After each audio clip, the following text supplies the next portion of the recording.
સોમનાથથી Bhavnagar national highway Bharat સરકાર દ્વારા જે બનાવવામાં આવ્યો છે અને તેમાં પણ ભારત સરકારની જે પરિવહન મંત્રાલયની જે ગાઈડલાઈન જે છે અને વિભાગના મંત્રી નીતિન ગડકરીજીએ ગત લોકસભાની અંદર એમના દ્વારા જણાવવામાં આવ્યું કે જે કોઈ નેશનલ હાઈવે છે એ નેશનલ હાઈવેના 60 કિલોમીટરના અંતરે ટોલ પ્લાઝા એટલે કે ટોલ નાકા બનાવવામાં આવશે એવી સ્પષ્ટ એમણે જાહેરાત કરી છે.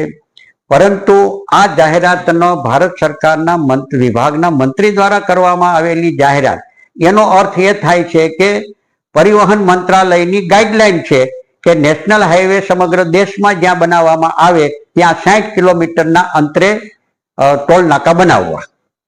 તો આ ગાઈડલાઈનનો નેશનલ ઓથોરિટી ઓફ ઇન્ડિયાના અધિકારીઓ દ્વારા ગાઈડલાઈનનો સંપૂર્ણપણે ઉલાળ્યો કરવામાં આવ્યો છે એવું ગીર સોમનાથ જિલ્લામાં બન્યું છે.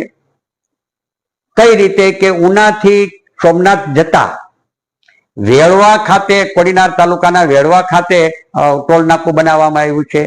જે અહીંથી સોમનાથથી 55 કિલોમીટરની આજુબાજુ અંતર થાય છે.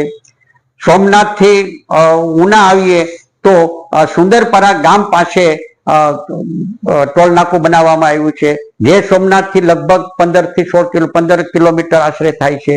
અને સોમનાથથી જેતપુર હાઈવે ઉપર 12 થી 13 કિલોમીટરે ડારી ટોલ નાકું બનાવવામાં આવ્યું છે. એટલે આ 3 ટોલ નાકા, ડારી ટોલ નાકું એ સોમનાથથી 12 કિલોમીટર છે, સોમનાથથી સુંદરપરા જે છે એ 13 થી 15 કિલોમીટર છે, અને સોમનાથથી વેળવા કોડીનાર તાલુકાના વેળવાનું અંતર 55 એટલે કે 60 કિલોમીટરની અંદર 3 ટોલ નાકા બનાવવામાં આવ્યા છે. તો આ ભારત સરકારની પરિવહન મંત્રાલયની ગાઈડલાઈન, એની માર્ગદર્શિકા અથવા એના નિયમોનો સ્પષ્ટપણે ઉલ્લંઘન કરીને આ ટોલ નાકું બનાવવામાં આવ્યું છે એવું સ્પષ્ટપણે માની શકાય છે. હવે જો ટોલ નાકું બનાવ્યું તો આ ભારત સરકારની ગાઈડલાઈન, મંત્રાલયની ગાઈડલાઈનની વિરુદ્ધમાં જઈને કોણે ટોલ નાકું બનાવ્યું છે અને શા માટે બનાવવામાં આવ્યું છે? હું બહુ સ્પષ્ટપણે માનું છું કે આ ટોલ નાકું એટલા માટે બનાવવામાં આવ્યું છે કે જે કોન્ટ્રાક્ટરને કામ આપવામાં આવ્યું હોય એ કોન્ટ્રાક્ટર, અધિકારીઓ અને બધાએ મિલી ભગત કરીને ગીર સોમનાથ જિલ્લાની જનતા પાસે લૂંટવા માટે ગાઈડલાઈનની વિરુદ્ધમાં જઈ અને સરકારના પૈસે એટલે કે પ્રજાના પૈસે એ ટોલ નાકું ઊભું કરાવવામાં આવ્યું છે. અને એ ટોલ નાકું ચાલુ કરીને ગીર સોમનાથ જિલ્લાના પ્રજાના ખીચામાંથી, એટલું જ નહીં પણ સોમનાથ પ્રથમ જ્યોતિર્લિંગ છે, એક બાજુ ગીર શાસન છે, બીજી બાજુ દરિયા કિનારે દીવ છે.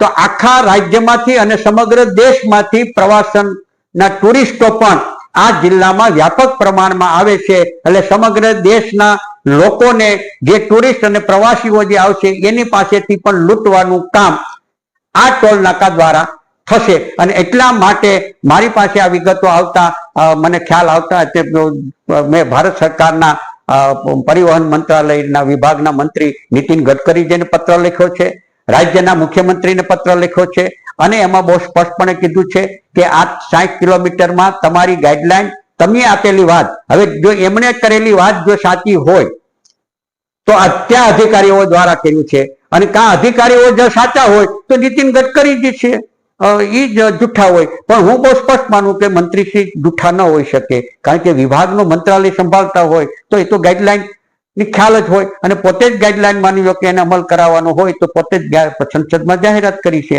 તો આ નિયમોનો સંપૂર્ણપણે ઉલાળ્યો કરીને, નિયમોની વિરુદ્ધમાં જઈને આ ટોલ નાકા જે તે એજન્સી દ્વારા, એટલે કે ભારત સરકારના નેશનલ ઓથોરિટી ઓફ ઇન્ડિયાના અધિકારીઓ દ્વારા અને એજન્સી દ્વારા મિલી ભગત કરી અને આ ટોલ નાકા બનાવવામાં આવ્યા છે. અને એ ટોલ નાકું હટાવવા માટે મેં મારા પત્રથી માંગણી કરી છે, રજૂઆત કરી છે. ગુજરાતના મુખ્યમંત્રીને પણ કીધું છે, કારણ કે ગુજરાતના મુખ્યમંત્રીની પણ જવાબદારી છે. રાજ્યના મુખ્યમંત્રી તરીકે ભાજપની સરકાર છે, ઉપર દેશમાં પણ ભાજપની સરકાર છે. તો મુખ્યમંત્રીએ પણ આ બાબતને તાત્કાલિક અસરથી ચકાસણી કરાવડાવીને ભારત સરકારને જાણ કરવી જોઈએ, મંત્રીશ્રીને જાણ કરવી જોઈએ. અને આ ટોલ નાકા બનાવવામાં ગાઈડલાઈનની વિરુદ્ધમાં જઈને જે ટોલ નાકા બનાવવામાં આવ્યા છે તો એ કોણ જવાબદાર છે એની સંપૂર્ણ ઊંડાણપૂર્વક તપાસ કરાવરાવીને તાત્કાલિક અસરથી આ બંધ કરવું જોઈએ અને જે જવાબદાર અધિકારીઓ હોય એની સામે તાત્કાલિક અસરથી પગલાં લેવા જોઈએ. હમણાં જ તાજેતરની અંદર જે માની લો કે સોમનાથથી ભાવનગરનો જે નેશનલ હાઈવે બનાવવામાં આવ્યો છે એ પણ હલકી ગુણવત્તાનો બનાવવામાં આવ્યો છે.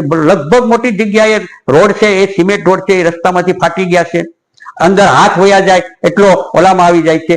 જેટલા ઓવરબ્રિજ બન્યા છે ઓવરબ્રિજનું જેટલું કામ કરવામાં આવ્યું છે તો લગભગ ઓવરબ્રિજ ઉપરના પાણી જો કે એ જે છે એમાં ખાડા પડ્યા છે, એ ઓવરબ્રિજ ઉપરના જે આખું છે એ બેસી ગયા છે. ચોમાસા દરમિયાન તો ભારે હાલાકી હતી. એટલે આ રોડ ટેક્સ ઉઘરાવવામાં આવશે, ટોલ ટેક્સ ઉઘરાવવામાં આવશે તો લોકોને સારા રસ્તાની સુવિધાઓ પણ મળશે નહીં એવું હું સ્પષ્ટપણે માનું છું. તો આ રોડ ટેક્સ ઉઘરાવવાનું કારણ શું? તમે એક બાજુ પ્રજા પાસેથી પૈસા લ્યો છો અને બીજી બાજુ તમે પ્રજાને સારી સુવિધા કે સારો રોડ ન તમે આપો તો જવાબદાર કોણ?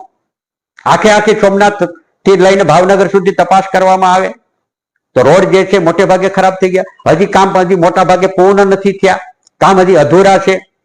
તો આ તમામ બાબતોની ચકાસણી કરાવરાવીને જે કોઈ જવાબદાર હોય, નબળા કામ સબબે આખા રાજ્યની અંદર ઓવરબ્રિજો તૂટ્યા છે, આ ચોમાસા દરમિયાન બ્રિજો તૂટ્યા છે, કરોડો રૂપિયાના ખર્ચે બનેલા ટૂંકા ગાળાની અંદર રોડો તૂટ્યા છે.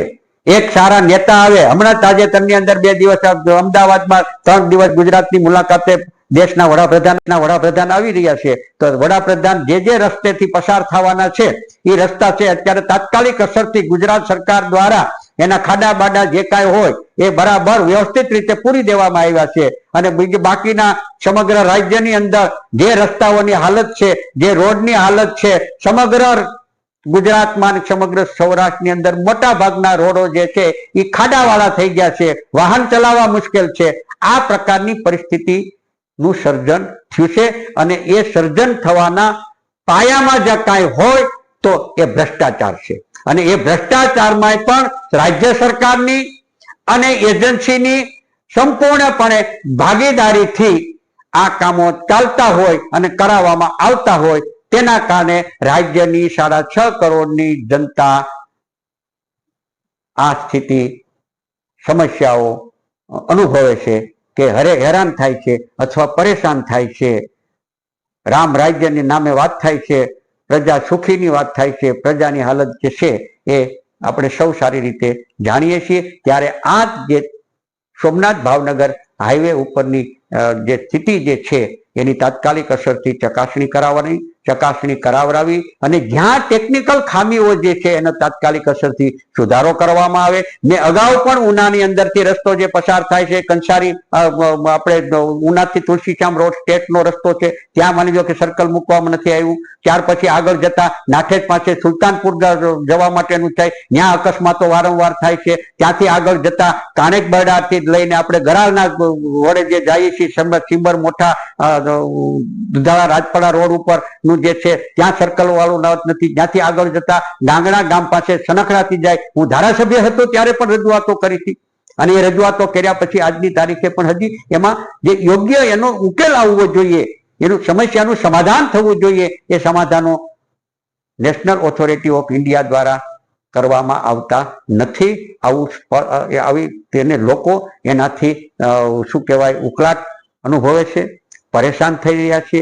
એટલે આ સમગ્ર બાબતની તાત્કાલિક અસરથી નેશનલ ઓથોરિટી ઓફ ઇન્ડિયા દ્વારા તાત્કાલિક ચકાસણી કરાવી અને સાચી અને સત્ય અને લોકોને ભવિષ્યમાં હળવાશ રહે, મુશ્કેલીઓ ન થાય અને સારી લોકોને સુવિધાઓ પોતે જે ટેક્સ ભરે છે એ જ ટેક્સના પ્રમાણમાં એને યોગ્ય અને સારી સુવિધાઓ રોડ ઉપર મળી રહે એ જોવાની જવાબ ભારત સરકારના પરિવહન મંત્રાલયની છે, સરકારની છે.